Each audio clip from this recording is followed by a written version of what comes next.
हमारे साथ हैं महात्मा सत्यबोधानंद जी। मानव उत्थान सेवा समिति आश्रम द्वारा आज ब्लड डोनेशन कैंप लगाया गया पूर्वी पंजाबी बाग में। आइए बात करते हैं। बताएं सर अपने बारे में और आज के कार्यक्रम के बारे में। बोलिए सदगुरुदेव महाराज की जय। मानव उत्थान सेवा समिति के तत्वावधान में सदगुरुदेव श्री सतपाल जी महाराज जी की दिव्य प्रेरणा से जो प्रत्येक वर्ष की भांति इस वर्ष भी आज सुबह 9 बजे से ही हमारे प्रधान कार्यालय के प्रांगण में बृहद रक्तदान शिविर का आयोजन किया गया।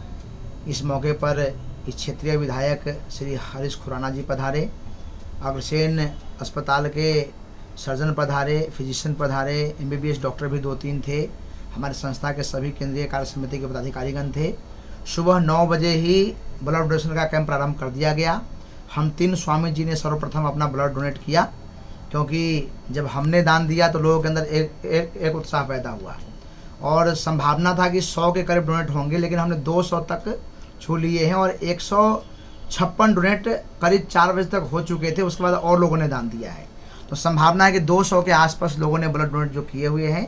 और मानव उत्थान सेवा समिति विशुद्ध रूप से अध्यात्म ज्ञान का प्रचार प्रसार करती है, लेकिन अध्यात्म ज्ञान के प्रचार प्रसार के अलावा अनेक प्रकार की गतिविधियां भी करती है। सामाजिक सेवा कार्य जैसे नेचुरल डिजायर हो गया, कहीं भूकंप हो गए, आपदाएँ आ गई। सावन भादों के महीने में हम वृक्षारोपण अभियान चलाते हैं। ठंडी के महीने में राहत सामग्री वितरण करते हैं, कंबल और थर्मस, जैकेट और इत्यादि।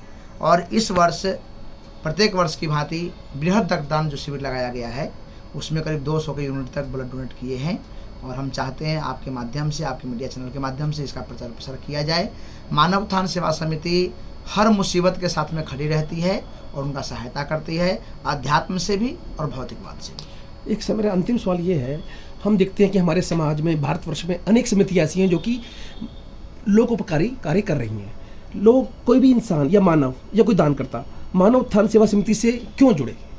मानव उत्थान सेवा समिति का जो मुख्य उद्देश्य है, भौतिक संसाधनों से आपका कल्याण नहीं हो सकता। मैं बार बार कहता हूँ, भौतिक संसाधनों से कल्याण अगर होना होता तो रावण का क्यों नहीं हो गया? सोने की लंका थे उसके पास में, देवी देवता उनके नौकर चाकर थे, इतना विद्वान था, 4 वेद 6 शास्त्र को जो कंठस्थ कर रखा था, सारे पुराण उसको जाते थे। उसके बाद भी आप देखेंगे रावण का अंत सही नहीं हुआ। क्यों? रावण के पास वो आत्मज्ञान नहीं था। तो हमारा मानव उत्थान सेवा समिति का जो मुख्य मोटो है कि मानव का उत्थान किस में है? मानव का उत्थान अध्यात्म में है।